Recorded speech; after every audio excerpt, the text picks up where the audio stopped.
either the 49ers lose to Seattle or the Packers lose to the Lions, and the Seahawks steal the bye if they beat the Niners and the Packers lose to Detroit. I thought it was pretty simple. Just wanted to say the words anyway. All right, Nick, all that being said, which NFC team needs a bye the most? Well, I'm going to just off the top eliminate Seattle because I think Seattle has overachieved this year. I picked them to win the division, and even I didn't think they'd be alive for a bye going into Week 17. And they might very well beat San Francisco this weekend.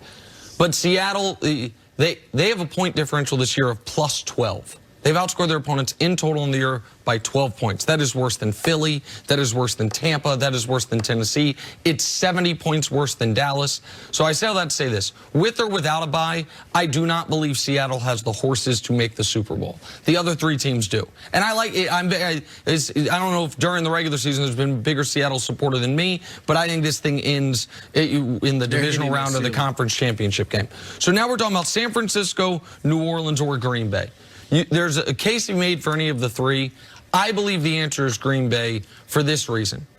They have an edge that goes along with not only a bye, but home playoff games that those other teams do not have, which is the elements there are so different than almost anywhere else in the league other than maybe Buffalo and New England. But it's even different in Green Bay, given the bitter cold it gets to, the weather they have to deal with. And Green Bay is conditioned for that. And for the first time in a long time, they have a team built to where it can take advantage of it because they have won 12 games this year without Aaron Rodgers having to be brilliant. I understand the home field advantage New Orleans has in that Superdome. I understand San Francisco probably wanting to avoid those elements of either the Superdome or going to Lambeau. For Green Bay, I think having a bye, which will only be the third time since Aaron Rodgers took over as a quarterback, a validation of the season. The playoffs go through Green Bay. And, by the way, one thing that's very simple, they get a bye as long as they beat Detroit. We know that. If Green Bay beats Detroit, we don't know if they'd be the one of the two. They get a bye. Also, what it would mean for Green Bay if they don't. Do all this work, and then Week 17, you fall on your face to the Lions, and now all of a sudden you're playing an extra playoff game. For all those reasons, Green Bay's my answer. Logic says you're right about Green Bay and the elements. Lambeau Field, the home field advantage. However, since 2000, they're only 6-5 in home playoff games.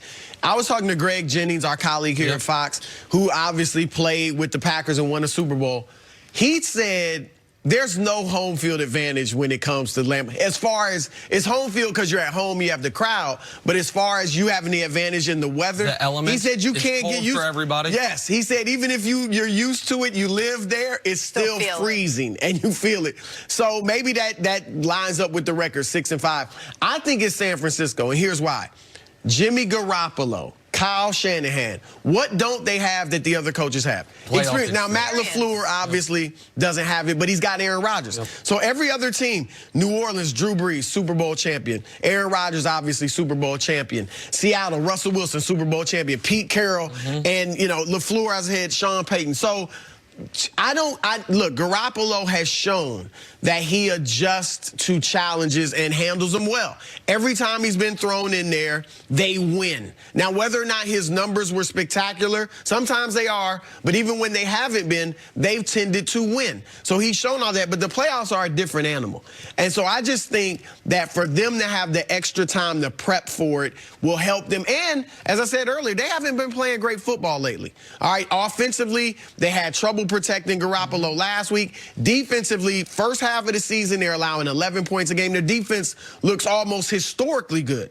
Last 8-7 games, they've given up 26.5 points a game. So they need to get themselves straightened out, and I think the extra week would help them do that. You don't think it alleviates the pressure for San Francisco?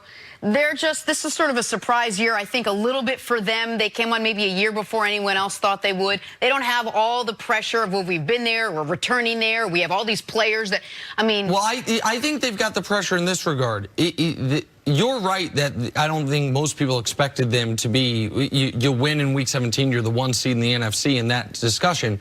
But one of the reasons they're surprising is this 6-year plan with Shanahan and Lynch got off to such a slow start. Like Shanahan, we don't think about it now, but if they had another bad year, we'd be saying, wait, we're halfway through this tenure, and what the hell's going on here?